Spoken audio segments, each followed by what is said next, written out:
Esta es una pregunta que no te hice la vez pasada y me pareció bastante interesante. Cuéntanos una historia que te ha marcado en tu vida profesional. Por ejemplo, un Ah, paciente, algún claro, caso de estos que dices, mira, el niño estuvo súper mal y de repente estuvo muy bien, o al revés, ¿no? Un niño que le trabajamos mucho pero al final no se no sé, pudo. ¿no? Cuéntanos un poquito ahí, haz memoria de alguno de estos casos emblemáticos que solemos tener ahí. Pues la verdad, uno de de las personas con las que tuve el gusto de poder trabajar se llama Nelson. Fue mi primer paciente, la verdad. Él tenía en ese tiempo 75 años y tenía una enfermedad que, bueno, la secuela de una enfermedad que se llama el síndrome de Guillain-Barré. Ujú, Ajá. Fue la segunda ocasión que le dio, mira. ujú. Y yo recuerdo que en ese tiempo, pues siempre pedí ayuda mucho a mis profesores y dando gracias a Dios, de ellos siempre estuvieron dispuestos a colarme y decir, mira, tienes que hacer esto, trabajar esto, lee esto. Y yo le pregunté, me recuerdo en una ocasión a don Nelson, le decía, don Nelson, le digo, ¿qué quiere hacer usted? Y él fue chofer profesional toda su vida. Yo quiero volver a manejar, me dijo. Claro. Claro, yo le digo, ya, pues eso vamos a hacerlo. Y prácticamente pasó un año, Nico. Al año con 3 meses, él tenía estas vans, estos que tenían los magníficos, si os recordar, ajá. Sí. Y le digo, vamos, súbase. Me dice, no creo, vamos, le digo, venga. Y claro, por obviamente la enfermedad no te permite hacer las prensiones adecuadamente, pero él ya tenía fuerza, ¿no? Acá, de realizar este movimiento de prensión. Tomaba el volante de esta manera y ya tenía su fuerza en las piernas, en los pies. Lo logramos sacar.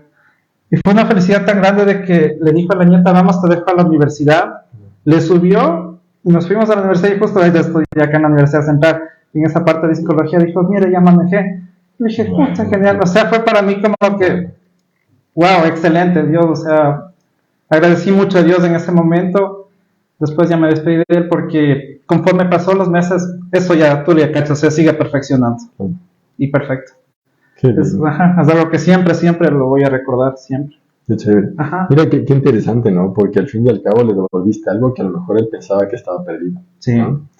Y yo creo que ese es algo de lo interesante del área que tú haces, que es devolverle a esas funciones que uno puede creer perdidas, ¿no? Claro, Devolverle la marcha a alguien, devolverle la sedestación a alguien, o sea, uh-huh. cosas tan sencillitas como de mantener el cuello erguido para que el niño pueda comer mejor. Entre comillas nomás. ¿Sabes? ¿No? Ajá. No dice cosas tan sencillitas, ¿no? Ajá. Y preciso, como dices tú, entre comillas, pero en realidad es un gran paso, Sí, ¿no? full, De full. repente ver personas que a lo mejor creen que quedarán postrados en una silla de ruedas, ver esos cambios tiene que ser muy bonito. Y la verdad es que les cuento a todos que la relación que hace usualmente el paciente con el terapeuta es mucho más fuerte que inclusive que le hace con el médico. Porque al fin y al cabo el terapeuta es el Sí. que está todo el tiempo, está todos los días, está luchándole con él, ¿no? Involucra mucho sus sentimientos. Entonces, la verdad es que el trabajo terapéutico es lindísimo. Qué genial. Ahora, además de ser especialista en terapia infantil, ¿qué más te gusta hacer? La verdad es que, bueno, en esa misma línea prácticamente me encanta realizar lo que son ayudas técnicas, férulas, órtesis, en ese aspecto dentro de lo que viene a ser la terapia como tal, porque es un complemento. Como bien lo mencionaste tú, Nico, esto es tan amplio, ¿no? Que de una u otra manera prácticamente la terapia sería como que una base, pero tú tienes adicional a eso, pues, muchas ayudas, ¿no? Aparte. O sea, quieres que el niño sale justo esta parte, este tema que estamos hablando es una de estas técnicas que te van a permitir ayudar mucho mejor y servirle mejor a tu nene, en este caso, y bueno, también a personas adultas, ¿no? Ajá. Entonces, como te mencionaba, me gusta mucho esta parte de la tecnología, bastante, bastante. Y no solo en relación a eso, sino también a los juegos. Bien, o sea, también es gamer. Sí, preciso tiene una laptop gamer, ¿no? De Nvidia, de Nvidia. Bueno, entonces pues ahora ya nos vamos a meter en tema, pues la verdad para mí es esta primera parte me gusta mucho, la verdad, porque inclusive a veces en el día a día como el intercambio es muy profesional y muy Sí, técnico, y yo me enriquezco mucho de las experiencias que ustedes me cuentan en este espacio y pues la gente que nos ve sabe que precisamente somos de eso, ¿no? Somos humanos, tenemos sentimientos, nos nos cansamos, nos cansamos, así frustramos es. y pues recibimos también mucho dolor y también podemos calmar mucho dolor. No siempre logramos curar, pero al menos sí logramos paliar de alguna manera, ¿no? Y Mejorar la calidad de vida. Mejorar la calidad de vida, perfecto. Entonces eso también a nosotros nos cuesta, hay casos también muy fuertes que nos dejan muy tristes, hay otros que nos dejan muy contentos, pero la verdad es que este lado humano que muestran acá los profesionales es algo que queremos que ustedes conozcan, ¿sí? Más que todo para que se sienten identificados. Entonces ahora sí nos vamos a meter en materia, mi querido Víctor, y de a breves rasgos, ¿qué es la terapia de inducción de movimiento por restricción en motricidad fina? Suena medio a trabalenguas, pero ahí vamos a desglosar un poquito. Prácticamente, Nico, la inducción de movimiento implica que, para que me entiendan, porque esto más va dirigido prácticamente a papitos, ¿no? Un ejemplo, si es que yo tengo mi mano izquierda afectada aquí, y mi mano derecha es la que comienza a realizar todos los movimientos, yo de una manera cojo y esta manito pues prácticamente hago que mediante una férula, algún vendaje, alguna banda de resistencia, no, y en este caso no se involucre en la actividad que está haciendo el niño. Es decir, que se queda un ladito quietita acá y pues todo con la otra mano, ¿no? A realizarlo. De esta manera logramos que prácticamente, como siempre hemos venido hablando, la neuroplasticidad cerebral comienza a hacer su trabajo independientemente de lo que infiera en el cerebro, ¿no? De la lesión que se tenga. Generalmente en lo que vienen a ser las parálisis cerebrales se utiliza esto muchísimo. En el síndrome de Erbo, el de plexo obstétrico. De plexo braquial obstétrico. Ajá. Eso es lo que se realiza prácticamente en la inducción de movimiento. Se induce a que el miembro que está afectado en este caso, pues, tenga que realizar la actividad, ¿no? Eso. Ajá. Claro, y pues obviamente tú le estás dando a tu cerebro un reordenamiento, ¿no? Sí. Generar un nuevo movimiento. Claro, al principio tiene que ser muy frustrante, ¿no? Seguramente vamos a conversar sobre eso más adelante, pero claro, de repente a lo mejor un niñito que tiene su bracito bloqueado, que a propósito lo bloquea porque pues lo pegan a su cuerpo, ¿no? Y el niño empieza a utilizar su bracito porque pues el otro le estorba, entre comillas, ¿no? De repente que le bloquees el brazo bueno, entre comillas, para que el otro lo salga, pues tiene que ser muy frustrante, ¿no? Al inicio los niños se tienen que cagar. Se molestan mucho, especialmente ya en una edad de unos 3 años, así, es como que mucho. Generalmente la terapia tiene un punto súper bueno en relación cuando el niño viene a sus 1 a 2 años. Genial. Ajá. Genial, claro. Ahora, vamos a hablar un poquito de este tema. ¿A través de qué principios fisiológicos o mecánicos se fundamenta esta terapia? Ya. Es decir, pues hay una explicación un poco, digamos, tratando de ser detallista, pero sin ser muy técnico, claro, para podernos explicarnos de mejor manera. Igual yo voy a ir ahí interviniendo algunas cositas para irla ampliando. Verán, los músculos pues tienen conexiones nerviosas. Como la mayoría de personas en algún momento ya han de haber escuchado mucho aquí que se cruzan, ¿no? Que el hemisferio derecho maneja el izquierdo. Ajá. Sucede eso a nivel de los brazos. ¿Qué es lo que pasa? Que estas conexiones nerviosas en los músculos que son grandes, ajá, por ejemplo el bíceps, el tríceps, estos músculos de aquí de los antebrazos, así, pues realmente, por dar algo no tan técnico, no son tan numerosos. Ok, digamos que tienen 100, solo por soltar un número. Lo que pasa en relación a la mano. Aquí ya no tienen 100, acá ya tienen 1000, 10.000 terminaciones nerviosas, porque son músculos demasiado pequeños que obviamente nosotros lo ocupamos para hacer actividades muy delicadas, ¿no? ¿Qué es lo que pasa? Que prácticamente la inducción de movimiento empieza a hacer esto, ¿no? Perfecto. Quiero hacer esto, que técnicamente se llama alcance, ¿no? Con una flexión de hombro. Ok. Estoy haciendo que mis brazos, que mis músculos comiencen a trabajar de una manera. Perfecto, lograste hacer eso. Ahora, ¿qué pasa? Yo necesito sostener esto que es tan pequeño, ¿no? ¿Y qué es lo que sucede con la manito generalmente del niño? Comienza de esta manera. A veces ni siquiera puede cerrar. Y ahí es cuando tú comienzas esta parte de la terapia de restricción de movimiento, que es muy interesante, la verdad. Y bueno, ya les voy a contar de otra terapia que es algo similar, que también tiene buenos resultados. Y lo que hace nuestro cerebro es prácticamente darle muchísimas más conexiones nerviosas a la mano para que el movimiento en sí comience a ser mucho más delicado, mucho más fino, y se cree lo que es una conceptualización corporal del brazo. ¿Qué es esto? Que prácticamente el cerebro reconozca que tiene un brazo y que el niño pues lo ocupe en su cotidiano vivir, absolutamente en todo. Mejora la propiocepción, mejora mucho la disociación que tiene, por supuesto que sí. Y esto pues obviamente al niño, generalmente la parálisis cerebral causa ese daño y se detiene, o sea, yo hago ese daño y se acabó ahí.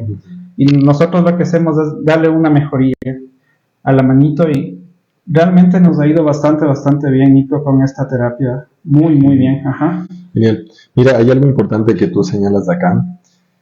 Me hiciste recordar algunos ejercicios que, bueno, algún rato voy a invitarle a Juan Carlos, que es mi maestro de violín. Y claro, pues por tiempo nada más hago una clase semanal, pero lo que hizo él precisamente es porque yo desplazaba mucho el hombro. Claro. Lo que hacía es, pues, recorrer el arco sobre el violín de una manera media brusca. Entonces lo que hizo fue ponerme contra un muro y que mi codo esté pegado al muro y que nada más mueva el brazo. ¿No? O sea, imagínate esta parte de disociación de tu codo. Porque yo antes lo que hacía es esto, ¿no? Entonces movía mucho más hombro. Entonces lo que hizo es ponerme en una pared, que mi codo se quede y solamente el brazo. Entonces precisamente lo que aprendo es ya no desplazar el hombro, sino reducir mi brazo. Y eso que es mi mano dominante, ¿no? Y sin embargo uno tiene que aprender estos movimientos. Entonces este término me pareció interesantísimo, una conceptualización de tu cuerpo, o sea que tu cuerpo precisamente reconozca que puedes tener una función extra o iniciar con una función. Miren cómo se aplica, ¿no? Qué interesante. Y es algo muy interesante porque, claro, si bien es cierto, el ejemplo que se dio al inicio fue en una persona que se rehabilitó como tal, en el niño tú estás habilitando esta función. Y como se les mencionó, de inicio, pues tú vas a ocupar muchísimas cosas para que el nene saque la manito porque tiene que hacerlo. Ahí puedes utilizar, por ejemplo, el kinesiotape. Se ocupa mucho ahí en esta parte y nos ha dado también buenos resultados. Se ocupan técnicas, por ejemplo, la técnica de Ruth, tapping, un montón de cosas que son muy técnicas, poquitos, pero generalmente lo que yo a lo menos realizo es que vengan y les digo, hágale hacer esto, hágale coger esto, hágale que esté así la manito, y nos va bastante bien, nos ha ido muy bien. Perfecto. Y mira, hay otro tema que quería tocar ahí rápidamente en este punto, es que precisamente si existe o pues hay un niñito que tiene un grado de focalidad que se llama técnicamente, es decir, un signo que me dice que un sector del cuerpo está paralizado, yo tengo que asumir que hay una lesión estructural, ¿no? Exacto. Entonces, en relación a la parálisis cerebral infantil, pues hay muchos tipos, ¿no? Sí. Pero sin embargo vamos a hablar, creo que de una específica en aquí, que sería la monoparética o la hemiparética, vamos a ponerle así. Monoparética sería que tiene la parálisis de una parte de su cuerpito, sea un brazo, sea una pierna, y la hemiparética sería la mitad del cuerpo, ¿no?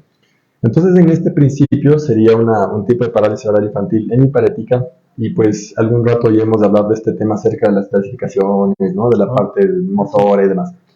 Entonces, lo que hay que asumir cuando un pequeño no mueve igual que un lado, igual que el otro, uno tiene que asumir que hay una lesión de la estructura del cerebro, es decir, hay un daño estructural. Y ese daño estructural precisamente hace que las neuronas estén lesionadas, pero alrededor de esas hay un montón de neuronas que están muy ávidas para aprender nuevos movimientos. Entonces, lo que se está generando es un estímulo, ¿no? Propioceptivo, que en cambio llega, pues no sale, sino llega y se repite, y este ciclo de repeticiones hace que uno adquiera un nuevo movimiento. Así es como cuando mejora la destreza. Es como cuando uno está aprendiendo los casos de factoreo, ¿no? Y dice, ya hasta ahora me acuerdo de esas cosas, porque repetí tantas veces que ya se me quedó en la cabeza. Entonces igual, si uno repite este movimiento muchas veces, el cerebro empieza a considerar dentro de su arsenal de movimientos. Así es. Entonces, las neuronas que están alrededor precisamente llegan a hacer este punto que se llama la neuroplasticidad. Y la neuroplasticidad, créanme que no es un patrimonio exclusivo de los niños, también existen los adultos. Así es. Los adultos también puede ocurrir, bueno, tal vez no con la misma eficacia que en los niños, pero sí puede ocurrir. Es decir, el cerebro se puede reeducar todo el tiempo. Sí. Todo el tiempo. Es por eso que nosotros podemos aprender todo el tiempo, ¿no? Hace un rato hablábamos un poco del taekwondo, ¿no? Sí. Miren, pues ahorita ya con 43 años me sé entrenar y sigo aprendiendo. Claro que sí, porque mi cerebro todavía está en la capacidad de hacerlo, ¿no? El cuerpo Entonces, también. exacto, y el caso que tú comentaste, ¿no? De este paciente que pues recupera su funcionalidad y logra hacerlo nuevamente. Entonces, este proceso de reeducación es muy bueno, puede durar mucho hace el tiempo y otra cosa que también el otro día leía para mi buena suerte que decía que la flexibilidad se puede recuperar hasta que tengas 100 años por poco, ¿no? Ajá. Entonces me dio mucha tranquilidad porque dije sí voy a lograr adquirir flexibilidad. Pero regresando un poquito al tema, es que estas neuronas que están lesionadas lo que se quiere hacer es otra vez reorganizarlas, ¿no? Hacer que se conecten entre sí. Si bien es cierto, hay un orificio, vamos a llamarlo por ahí, pero hay muchas neuronas que están saludables alrededor. Y en este caso, tú habías señalado muy bien sobre este tema de que una vez que ocurre una lesión en la parálisis cerebral infantil, usualmente no empeora, ¿no? Así es. Y digo casi todas, ¿no? Porque por eso se llama encefalopatía fija, es decir, hay un daño en el que no existe un deterioro, es decir, no es un trastorno degenerativo, sino es un trastorno en el que la única posibilidad que tiene es mejorar. Sí. Nunca empeorar, pues a menos que no le hagas terapia, por supuesto, ¿no? Sí, sí va a empeorar. Claro. Pero la única posibilidad es que esto mejore. Entonces, este tipo de técnicas son súper valiosas, ¿no? Súper valiosas. Oye, ahora, cuéntanos un datito ahí estadístico. ¿Hace cuánto tiempo se realiza la misma? Dices, bueno, pues claro. es nuevo, esto ya está escrito hace 100 años. Cuéntanos un poquito. O sea, el registro que se encontró prácticamente lo aborda desde los años 50 a 60 que se comienza a realizar, ajá, en lo que es Florida y bueno, toda la parte de la costa sería ¿no? De Norteamérica. Ahí tienen los registros, ¿no? Conforme ha ido pasando el tiempo, pues prácticamente ustedes saben que lo que es bueno vale la pena copiarlo. Siempre. Entonces, pasa esta parte ya en relación a lo que es Europa, y ahí ya comienza un poquito más a enfatizarse ya con estos grandes neurofisiólogos, neurólogos, ¿no? Que, por ejemplo, Boita, ellos también ven los patrones de movimiento de otra manera. Y ahora, prácticamente, si ustedes buscan en PubMed, hay una relación entre esto, los puntos que hace motor de Boita y esta parte de la inducción de movimiento. Y genial, me pareció un artículo bastante bueno. Ajá. Y bueno, y así pues se fue dando y ya conforme también los terapeutas la fueron ocupando de a poco, hasta que prácticamente se verificó que entre más, en este caso, más seguido tenga el niño la terapia, es decir, tenga una terapia intensiva como tal, mejor resultado va a tener. Justamente y mencionándoles, les contaba que hay dos tipos de esta terapia. La que estamos diciendo que es la de restricción, es decir, que le tapa prácticamente la manito, recuerden eso, y la otra la que es bimanual, es decir, que al niño le obligas, prácticamente por decirlo así, a ocupar sus dos manos. Y las dos micro, pues prácticamente tienen muy buen resultado en relación a la terapia que sería la convencional. Ajá. Entonces, yo también me quedé asombrado porque esto lo leí hace unas 3-4 semanas, que muy bien, o sea, la terapia de inducción de movimiento, súper bien. Darles un número, es un 80% de recuperación, es bastante alto. La terapia bimanual, perfecta. El mismo o casi similar de 76 o 79% de recuperación perfecta.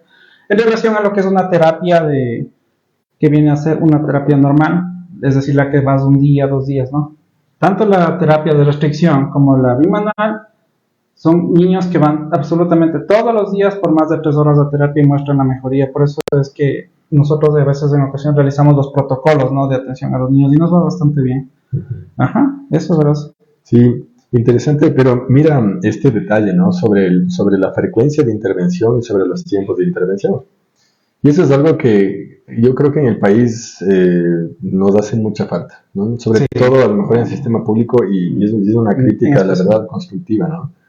Pues quienes hemos pasado por el sistema público, pues sabemos que se entrega o se dan o se otorga un número de sesiones. Claro. Una vez que termines ese número de sesiones, tienes que otra vez regresar para tomar un turno y otra vez tener unas sesiones, pero 1 o 2 meses más tarde. Sí. Y luego cuando cumples estas sesiones, son tiempos muy cortos, ¿no? Son tiempos de 30 minutos.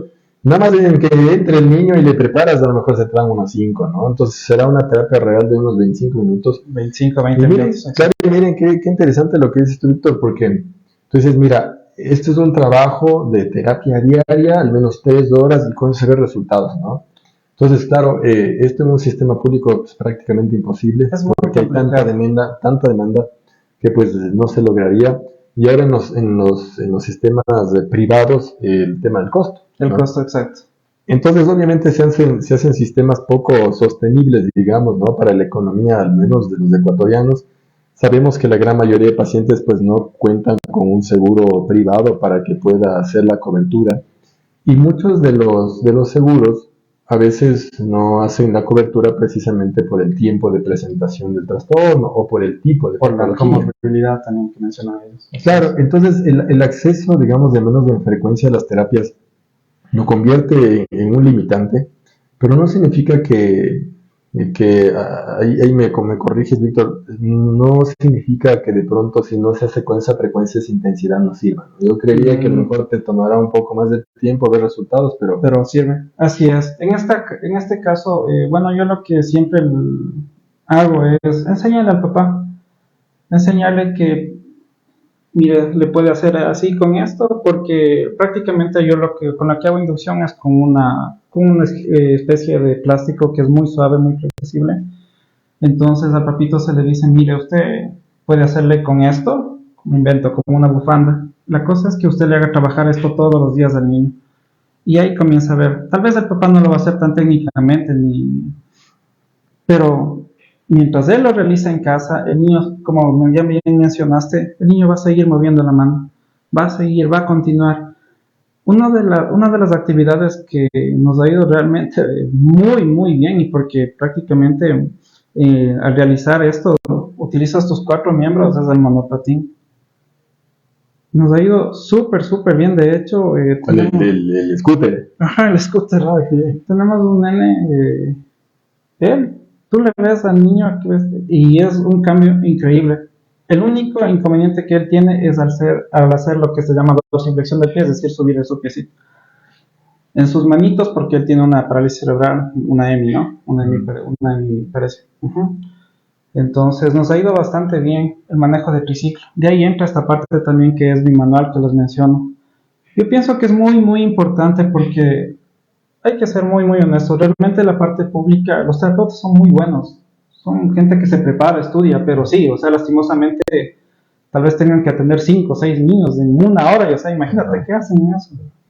Entonces, se trata de ayudar también a los papitos, ¿no? Decirles, mire, vamos con esto, chévere, y va saliendo de poco, Nico. Sí lo hace. Y esta recomendación que tú haces es crítica, ¿no? Porque el trabajo del reforzamiento de la terapia en casa es importantísimo. Sí. Y reconocemos que existen muchas limitantes, ¿no? Por ejemplo, el tema del trabajo, pues no siempre está a cuidado de los padres, a lo mejor de una persona externa que le cuida, pues que al fin y al cabo no asiste a las terapias o no conoce cómo hacerlas. Entonces hay muchos factores externos, ¿no? Que influyen sobre este aspecto. Pero la recomendación que nos haces, Víctor, acá es trascendental, ¿no? Los papás que nos están escuchando, el reforzar la terapia en casa, perdón, es clave, ¿no? Es clave. Entonces, fíjense que a pesar de que a lo mejor no se haga de una manera, como tú señalas, técnica, ¿no? Con el conocimiento de base, pero generar o seguir produciendo ese movimiento constante, hace que el cerebro reorganice, ¿no? Su estructura y el niño puede ser cada vez más funcional, ¿no? Entonces, miren que no es una terapia relativamente nueva, pero yo creo que ha venido perfeccionándose con el tiempo, como todo, ¿no? Como todo ha venido perfeccionándose, modificando sus acciones, a lo mejor incluyendo más material, ¿no? Es bastante interesante. Más actividades, todo. Así es. Ahora, una pregunta interesante aquí, ¿en qué trastornos de enfermedades indica esta? Es decir, ¿es exclusivamente para la parálisis cerebral infantil o existen otras patologías en las que puedas aplicarla? Prácticamente, bueno, como ya mencionamos, la parálisis cerebral sería una. La otra sería también la parte del síndrome de ED. Ajá, esa. Y bueno, en adultos generalmente, en lo que son accidentes cerebrovasculares, traumas craneoencefálicos, todo lo que afecte, como bien lo mencionamos de inicio, una parte del cuerpo de la persona. Ajá. Ahí se puede aplicar esta parte, como un coayudante, una ayuda más. Pues aquí sería más bien que un lado sí funcione bien y el otro no. O sea, sería siempre en lesiones, digamos, asimétricas. Sí. sería en una lesión de tuve en el cuerpo. Puede ser izquierda o derecha. Ahora también hay casos en los que las lesiones no siempre son simétricas, ¿no? Por Sí. ejemplo, una cuadriparesia, si tienes una disminución de unos 4 miembros, pero puedes tener un lado que sea más fuerte, ¿no? Ahí sería, en cambio, trabajaría esta parte de bimanual, la terapia bimanual. Súper excelente, porque igual, bueno, más que nada en los niños, pues, bueno, siempre todo relacionado al juego, ¿no? Imagínense las actividades que ustedes realizan con las dos manitos, todo, absolutamente todo, pero llevado al juego. Eso prácticamente. Ya en un adulto, por darles un ejemplo, pues... Sería que la motivación que tenga el paciente, ya en el adulto es un poquito más complicado realmente. Ajá. Sí, yo creo que a través del juego, ¿no? En los niños se consigue un montón de cosas, así es que esa es una gran ventaja, ¿no? Yo, pues sí, analizando un poco lo que tú señalas precisamente en estas lesiones algo asimétricas, digamos que podría tener más efecto, me imagino yo a lo mejor con un Guillain-Barré, o sea, a lo mejor quién sabe que se logre, porque las lesiones son muy, digamos, simétricas, ¿no? Y esto haría que de alguna manera no tengas, ¿no? Ese contrapeso, digamos, del movimiento, ¿no? Que el uno haga una cosa para que el otro a su vez lo haga. Entonces yo creo que en realidad depende de la evaluación de cada paciente, pero me parece muy interesante que en las intervenciones relacionadas con hemiparesias, ¿no? Que sean de nacimiento en el contexto de una parálisis cerebral infantil o una secuela neurológica, lo que tú señalas, ¿no? De un evento cerebrovascular en los adultos, es una gran herramienta, ¿no? Ahora, ¿en qué consiste específicamente la terapia? O sea, ahorita ya podemos decir, bueno, vamos a utilizar o un caso hipotético, por ejemplo, llega el niño, lo preparas así, ¿no? A lo mejor utilizo tal maniobra, tal estrategia. Y cuéntanos un poquito de qué se trata. Ya, generalmente bueno, yo les voy a contar cómo la realizo yo. Prácticamente al momento de que llega el nene, pues se hace una evaluación. Ajá. La que nosotros ocupamos aquí se llama AHA, así, AHA. Ajá. Es en inglés, ¿no? Se llama Assistant Hand, a ver, les traduje, acción bimanual espontánea. Okay. Es bastante complicado encontrar una evaluación prácticamente para las manos y mucho más cuando se refiere a motricidad fina. Entonces se ve, ¿no? Como el niño está tomando, que está haciendo muchísimo con su pulgar. El pulgar sufre muchísimo aquí. Bueno, ¿no? Prácticamente tiene acá 12 musculitos y a veces en el tipo de parálisis cerebral depende mucho, ¿no? Comienza a hacer esto. Mucho para adentro. Ahí ves cómo comienza a tomar las cosas. Generalmente un dedo va a irse en extensión, el otro en abducción, mucha pronación, y entonces tú ya te comienzas a dar cuenta. Después de eso, pues prácticamente la terapia de inducción de movimiento yo la hago luego de unas 2 o 3 sesiones que he tenido con el niño. Ajá, porque necesito que también me tenga confianza, porque de entrada, si es que yo le cojo la manito que él utiliza más y le tapo, ese niño no va a querer regresar ni a ver. Sí, también está amarrando. Ajá. Pero si es un niño pequeñito, pues obviamente ahí se hace técnicas, por ejemplo, como Bobat, que es la más común que se puede realizar. Ajá. Dentro de esto, pues cargas de peso, activación de puntos clave, todo este tipo de cosas. Como les mencioné, el tape también se le coloca de a poco. Y se trabaja mucho también esta parte de estimulación a nivel táctil. Generalmente las parálisis cerebral tienen en ocasiones una hipersensibilidad táctil, no les gusta tocar muchas veces. Ajá. O al contrario, les gusta estarse chupando mucho las manos, que también es malo. Ajá.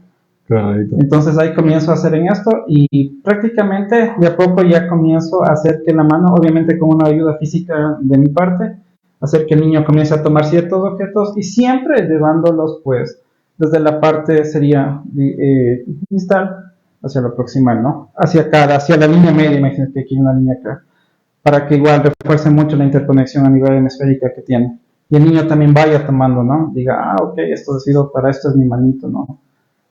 Dependiendo también la edad de que tenga el niño, eso sí, muy importante.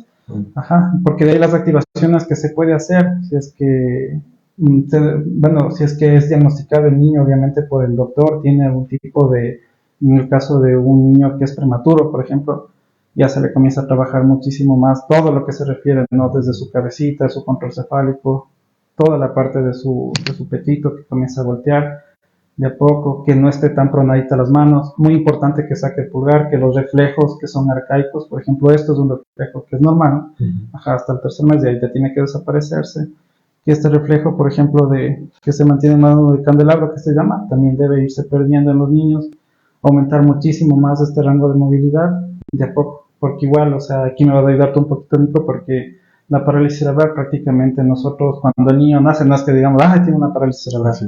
Ajá, entonces sí. Ahí son solo pruebas de tono que nosotros hacemos, ¿no? Y correcto. Ahí algo nos vamos fijando en eso. Sí, es interesante lo que dices. Precisamente la parálisis cerebral infantil toma tiempo diagnosticarlo, ¿no? En los casos, digamos, más representativos, clínicamente más marcados, uno puede diagnosticarlo a partir de los 4 meses. Pero a veces no, a veces tiene que pasar un tiempo para que uno pueda determinar el grado, o mejor dicho, el tipo de parálisis. Exacto. Y hasta los 2 años uno establece el grado de funcionalidad, ¿no? ¿Por qué? Porque dentro de los 2 primeros años precisamente el niño puede cambiar muchísimo. Sí. Entonces, darle una estadificación antes de los 2 años no es prudente. Es por eso que las clasificaciones, sobre todo la Gross Motor Function Classification System, lo que hace es clasificar a partir de los 2 años. Porque si no, pues le estás quitando al niño o le estás encasillando ya en un daño o una limitación física que probablemente en poco tiempo lo resuelva. Entonces, y aquí viene un mensaje súper claro, ¿no? El hecho de la intervención temprana. Como en todo, sí. Siempre decimos, el diagnóstico temprano de autismo, el diagnóstico temprano de TDA. Pues aquí la intervención en terapia física es trascendental. Sí. Y es más, uno ni siquiera tiene que esperar a observar el daño para intervenir. Si yo tengo un prematuro, tengo un niñito de riesgo, sé que es un prematuro extremo, un prematuro pues moderado, el niño ha estado ventilado, el niño ha hecho 2 paros cardiorrespiratorios, convulsiones neonatales. Yo no voy a esperar a que el niño tenga una lesión. Por supuesto. O sea, tengo que darle de entrada una terapia de estimulación temprana y física. Definitivamente, así no encuentre nada. ¿Por qué? Porque quiero precisamente que a los 4 meses del niño, si presenta algún daño, sea el menor, ¿no? Sí. Entonces, claro, no es lo mismo reeducar un cerebro a los 2, 3 meses que reeducar un cerebro a los 3 o 5 años que he pasado yo con mi brazo bloqueado. Entonces, aquí hay un mensaje súper claro en esto. Entonces, hablar con los terapeutas, ¿no? Decir, mira, ¿sabes qué escuché sobre este asunto de la inducción de movimiento? ¿Será que mi hijo puede hacerlo? ¿Será que le va a beneficiar sobre este aspecto? Entonces, no hay que esperar, ¿no? A veces muchos papitos ante una reacción natural, ¿no? De pronto de no, o de esperar que el niño no tenga ningún problema, a veces hay mucha negación. ¿No? Sí, no, mi hijo está bien, no va a pasar nada, no, pues yo confío. Si nosotros somos hombres de fe y sabemos que esa fe es la que nos mantiene, pero también recuerden que la ciencia es un don de Dios. Y precisamente a través de esa ciencia que nos ha dado algunas personas, hace que ustedes puedan confiar a través de eso. Así de, es mejor que yo les lleve a mis 2 meses a mi hijito y le diga, mire, ¿sabe qué? Yo no le veo nada, pero por todos los antecedentes yo quiero saber que no tenga algo. Y resulta que en el examen neurológico encontramos algo. Que si esto no hubiéramos soltado, digamos, de esa duda o ese temor, pues quién sabe que a lo mejor al año o al año y medio, a los 2 años, cuando me dice el doctor es que mi niño no camina, pues ahí sí ya viene otro tema, ¿no? Exacto, o de repente se tambalea, ¿no? O su bracito es muy débil, se le caen las cosas. Entonces, fíjense ustedes. Entonces aquí el mensaje es súper claro, ¿no? El mensaje es la intervención temprana, el mensaje es saber que también se tienen que hacer diagnósticos adecuados en el momento adecuado para el cerebro infantil sobre el tema del tipo, ¿no? Y demás. Pues así es que atentos con estos detalles. Ahora, aquí salieron un poco al revés las preguntas. Ok, ahora, mi querido Víctor, ¿qué instrumentos o equipos necesitas para hacerlo? ¿Sabes? ¿Necesito un super equipo, alguna cosa? ¿O nada más ahí viene equipo mínimo y la creatividad del terapeuta o el padre? La verdad es que, bueno, yo siempre menciono que debido al contexto en el que nosotros vivimos, pues, tenemos que manejarnos con lo que tenemos. Como les menciono, lo más caro que yo puedo tener aquí en esto es este plástico, ¿no? Que le cubre la mano al niño. Y de ahí nada más. Literalmente aquí viene ya lo que yo les menciono a los papás. Claro, porque ellos me dicen a veces, mire, no quiero sacarle porque le va a dar gripe, no porque se va a caer. Y entonces yo que les menciono, ok, sáquele, vaya al parque con él, hágase usted la resbaladera, sáquele como un niño así cualquiera, sin ningún inconveniente. Tiene un perrito, hágale que le toque al perro, así. Hágale que, por ejemplo, a usted le coja, le peine, muévale el chinesco con su manito mismo sosteniéndole.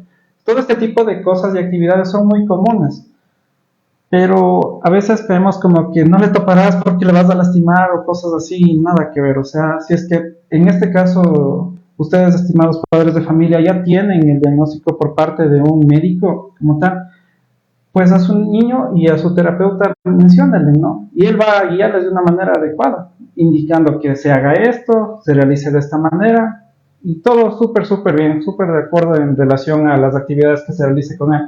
Porque el niño también se va a ir dando cuenta de que a poquito puede ocupar sus dos manos. A pesar de que sea muy limitante al inicio, ustedes se van a dar cuenta que después va a llegar un momento en que, wow, o sea, mi niño, mira, antes no ponía las manos cuando se caía, solo ponía la una, ahora ya pone las dos. Qué excelente, o sea, así es de a poco. Ajá. Sí, es muy interesante. Precisamente, pues es un paciente que tenemos en común y yo me quedé sorprendido, ¿no? De un niño precisamente con una parálisis semiparética, en donde el niño ya levanta su brazo parético por encima de la cabeza y alcanza a llegar al objeto, ¿no? Ya con el pulgar, lo que tú decías, ¿no? De un pulgar adulto a un pulgar afuera, eso es un gran paso, Sí. ¿no?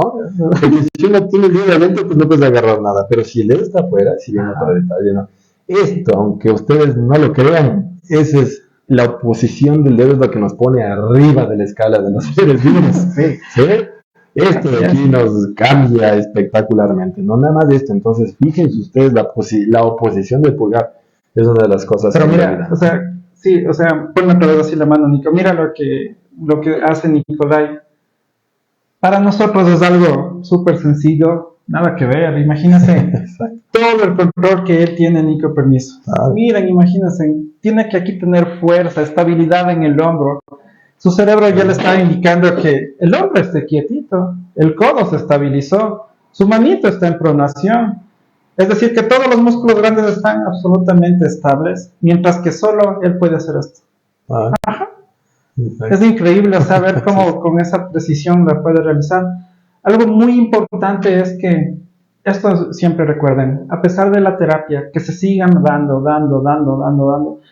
En alguna ocasión, cuando el niño ya tenga que realizar alguna actividad que sea de mucha destreza fina, me invento, coger uno de estos destornilladores de los relojes, muy chiquititos, tal vez ahí se note un poco la dificultad, pero ya es porque es algo demasiado específico, muy pequeño, ajá. Si ustedes lo ponen a ver, incluso en mi caso, yo sin lentes no veo nada, tú me puedes ver eso y estar así, no lo voy a hacer, ajá. Entonces ahí se va a notar, porque muchos papás nos preguntan, mi hijo se va a curar, va a estar bien, va a ser un niño normal. Entonces siempre hay que decir la verdad en este mundo, o sea, se puede llegar hasta este punto, pero recuerde que en algún momento puede ocurrir verse de alguna manera disminuir, pero muy levemente la actividad. Ajá.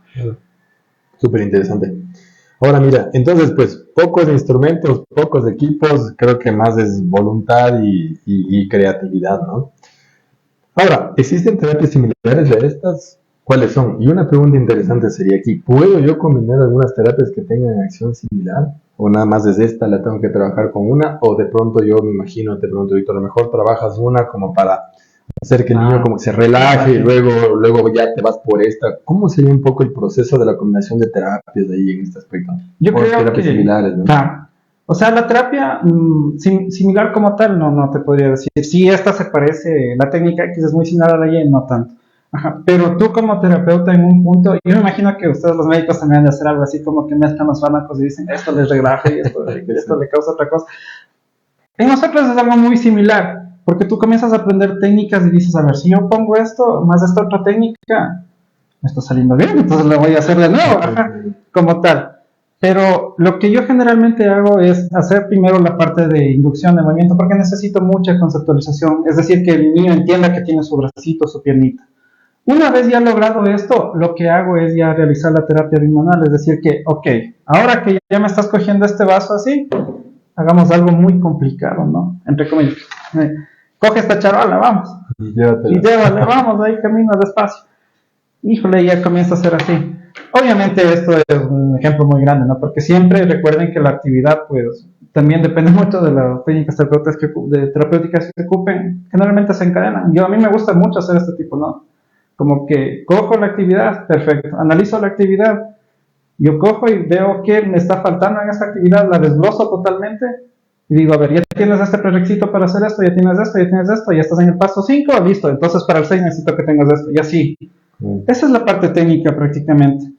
Y ahí tú le dices al papá, a ver, ya estamos en esta etapa 6, ya hágale usted también. Y por si acaso le enseño a las 7 por ahí, si es que le sale, y el papá dice, mira, ya le salió, ya chévere. Entonces pasamos a la 8, llegamos a la 10, listo, pasamos a otra cosa. Perfecto. Miren, qué interesante lo que dices, Víctor, porque eso es algo importante que creo que todos tienen que conocer y más que todo los padres tienen que conocer. Es un proceso. Sí. Y cuando hablamos de proceso es del paso 1, el paso 2, del paso 3, ¿no? No es que de repente voy a hacer el seco de chivo y agarro y le meto una hora de hacer el seco de chivo. No, pues tengo que hacer el refrito, luego tengo que agarrar el chivo, luego lo cocino y pues no sé cómo se tenga que hacer. Exactamente lo mismo aquí. Entonces, lo que tú hablas de estos prerequisitos precisamente son un punto alcanzado, un punto alcanzado, un punto alcanzado. Y por eso puede haber un poco de frustración el hecho de que vamos 6 meses de terapia y notamos que el brazo está igual. No, resulta que la postura está mejor, resulta que sostengo mejor la cabeza, resulta que a lo mejor ya puedo llevar el hombro a 90 grados, ¿no? A lo mejor mi manita sigue bloqueada, pero esto es un gran avance. Entonces uno piensa, y por eso me gustó mucho tu explicación, porque toda la explicación que da Víctor acerca de la postura, la fijación del hombro, el brazo, el ángulo, la pinza, todo esto de aquí tiene su punto de control. Todo tiene su punto de control. Entonces, para alcanzar estos puntos de control, precisamente hay que seguir con este proceso, ¿no? Así es que, pues, no se desesperen, papás, porque a veces no podemos ver avances, o al menos no creemos ver avances, pero es muy importante que ustedes pregunten a su terapeuta de qué es lo que yo espero en este tiempo, qué es lo que espero en este tiempo. Y creo que otra cosa también importante y como consejo a algunos terapeutas que nos pueden ver acá, es precisamente ser claro, ¿no? Precisamente ser claro y ponerse objetivos a corto plazo. No, porque si le digo, ¿sabe qué? Su niño va a salir corriendo aquí. No, pues no, seguramente no. A lo mejor quién sabe que sí, pero a lo mejor en 5 años, ¿no? Pero ¿qué es lo que queremos? A lo mejor queremos que suba una grada. Y ya está. Es un objeto a corto plazo. O queremos que en vez de estar así, pues esté así. Sí. Ajá. ¿No? Y eso ya es un objeto a corto plazo. Y lo que hay que hacer es plantearse ese objeto a corto plazo, hacer bien la estrategia y buscar ese resultado. Pero uno puede decir, mire, de esta mano, del dedo adulto a que esté el dedo afuera, pues, ¿cuánto tiempo va a tomar? Puede ser que le tome un mes, puede ser que le tome 5 meses, ¿no? Generalmente, Nico, esto, bueno, yo siempre les digo a los papás, yo no le puedo dar un tiempo de que en 2 meses que viene, pues ya yo le saco una manito abierta y él ya va a estar cogiendo. No, nada que ver. Se explica, ¿no? Se le dice, mira, esto depende de muchos factores, incluyendo también el grado de lesión, ¿no? Eso, el grado de lesión neurológica que tenga el niño. Esto, pues los papás ya lo entienden y realmente ser muy sinceros. Yo creo que esa es una de las cosas que nos caracteriza acá en Sena porque, sin querer ser conflictivos, o sea, hay gente que les dice así, vamos a sacarle un mes y va a estar así, y Dios no es como que Dios viene acá y le dice, ¿por qué le dijo eso? O sea, más fácil, sí, es como que... Le voy a poner unos audífonos en la oreja. Es como que, ay no, bueno. Voy a caminar sí, una cosa que vibra y tú te quedas así como que Dios mío, pero bueno, está bien, ya. Y bueno, se le dice al papá, me va a ayudar en esto, vamos a hacer esto, porque prácticamente hay que ser partícipe. Y cuando no están los papitos, generalmente los abuelitos también nos ayudan muchísimo, son muy colaboradores, dicen, mire esto. Cuando tienen niñitos mayores, mucho mejor, porque el niño, en cambio, tiene esa parte de imitación. Yo también, si tú le dices que al lado de él, y también hace lo mismo, lo intenta por la imitación que tiene, ¿no? Eso, amigo, en esa parte. Qué bien, qué chévere. Ahora, bueno, entonces hemos visto que en realidad puede mezclarse, ¿no? Algunas técnicas, actividades similares probablemente no, pero sí, pues la mezcla viene precisamente de la experticia. Así es que el terapeuta va a tomar la mejor decisión sobre qué técnicas puede asociar, ¿no? Ahora, ¿qué tasa de éxito tiene la terapia en niños con PCI?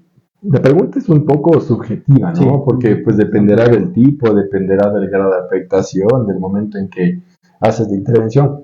Pero digamos de manera global, ¿cuánto tú estimarías que tiene la tasa de éxito? Bueno, así, gracias a Dios, por la maestría me enseñaron a buscar en PubMed muchísimo.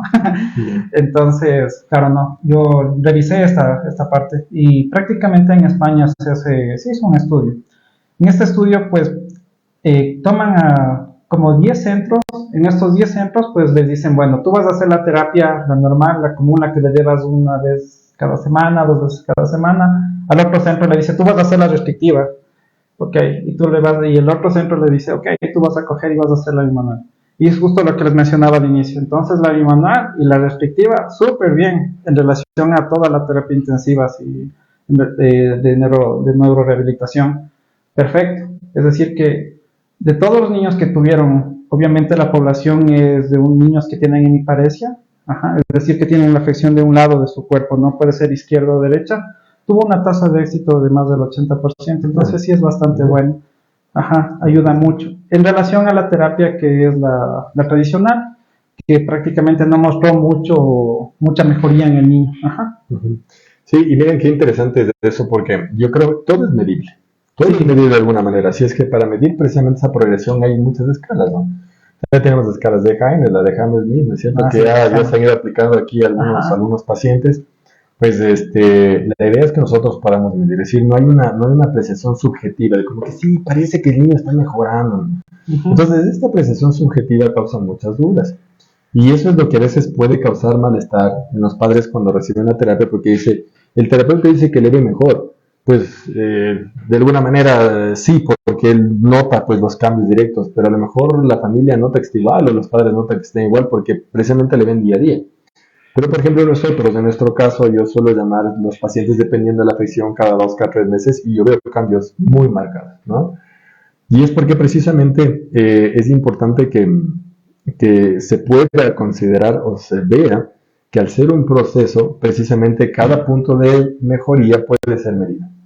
Entonces, precisamente los terapeutas son expertos en el asunto de la medición de escalas, con estas escalas de movilidad, de mejoría, y pues él decidirá en qué punto, en qué momento se hacen las valoraciones o una revaloración de la escala para ver cuánto avanzado. Sí. Entonces, esta medición objetiva de la mejoría del cuadro, pues nos va a decir ya numéricamente cuánto, ¿no? Entonces ahí ya no hay dudas de que en verdad está mejorando, ¿no? Entonces, pues es otro punto importante. Algún rato, a lo mejor cuando hablemos de PCI, ahí hablamos sobre las escalas que son... Yo creo que el PCI también sería como que un mes, ¿no? Para hablar de PCI. La verdad es que hay congresos enteros solo de PCI. Sí, de hecho hay la asociación de PCI en Estados Unidos que solamente se dedica a este asunto, ¿no? Entonces, muy interesante. Fuerte. Ahora, ¿qué requisitos tiene que cumplir o debe cumplir previamente el terapeuta para realizar esta terapia? Es decir, cualquier terapeuta lo puede hacer, tienes que hacer una certificación, o existe algún tipo de formación extra. Generalmente, pues la terapia va, más que nada tú tienes que tener un conocimiento a nivel de lo que es neurología, ¿no?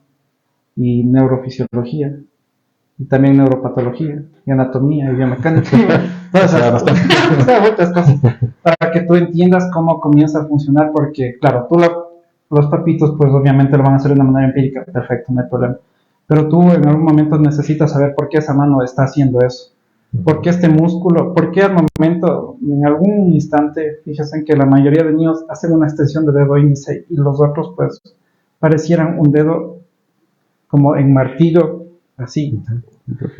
Sí, y es como que, ¿por qué? El prerequisito más general, en este caso que tú mencionas, Nico, pues obviamente que tenga ya la revisión de un médico.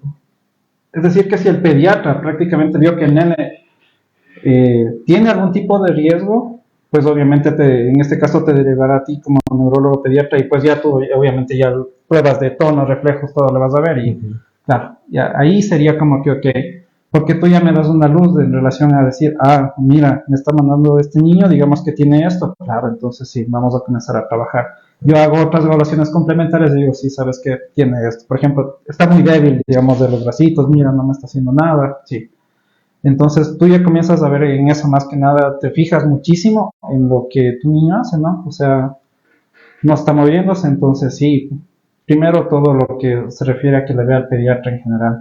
Igual los papitos, las mamás también cuando vean que el niño no está moviendo, porque generalmente lo que ocurre es que el niño está moviendo una manito y la otra, pues acudir inmediatamente a lo que es el neurólogo, porque si es que no realiza este movimiento, pues como bien ya habíamos mencionado, puede ser algo neurológico o algo genético, alguna cuestión mucho más fuerte. Así es. Claro, y fíjense que hay casos donde diría, no, pero como papá sí uno se puede notar que mueve menos de uno del cuerpo, no. Yo tengo niños de acá al año y medio que dicen, nos damos cuenta que no mueve bien la mitad del cuerpo, ¿no? Al año y medio. Entonces, hay casos tan sutiles, que precisamente se pueden pasar por alto. Y no es del ojo de un experto, sino el que precisamente detecta estas alteraciones. Y lo que decías hace un ratito también es muy interesante, por ejemplo, en los niños, ¿no? Que tienen una hemiparesia, sobre todo el movimiento del brazo, que siempre suelen hacer este movimiento, Sí, ¿no? De sí, giro del hombro hacia adentro, con rotación. una pronación muy marcada, y pues tienden a agarrar los objetos así. Entonces, si yo agarro un objeto así, primero ni siquiera estoy viendo lo que agarro, ¿no? Porque me estoy tapando el campo visual.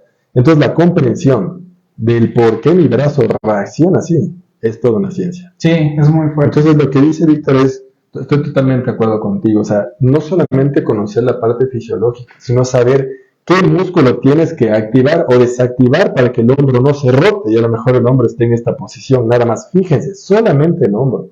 Luego, si es que la mano está en esta postura para tratar de girarla al otro lado, luego viene el tema de la pieza, o sea, Sí, todo un detalle. Pero mira que eso es como que la parte, por decirlo igual, una parte. Porque después viene algo más fuerte que prácticamente activa mucho el sistema vestibular. Y es que, claro, tú haces que el niño ya comience a mover la mano, ya coja los objetos. Genial, ahora ya queremos pasar esto a una actividad real. Ok, entonces mi niño tiene que tener algo que es súper, súper importante, que es esta coordinación ojo-mano, ¿no? Es decir, que los ojitos estén donde está la manito, así, y lo realice. Porque en algún punto ese nene va a crecer y va a tener que ir a la escuela. Y en la escuela va a tener que realizar actividades a nivel bimanual, generalmente, ¿no? Pintar, trazar, todo este tipo de funciones básicas que se les enseña a los nenes. Y esto es para lo que tú como terapeuta pues le estás enseñando todo. Correcto. Ajá. Claro, y eso le va a dar calidad de vida. Sí, por supuesto.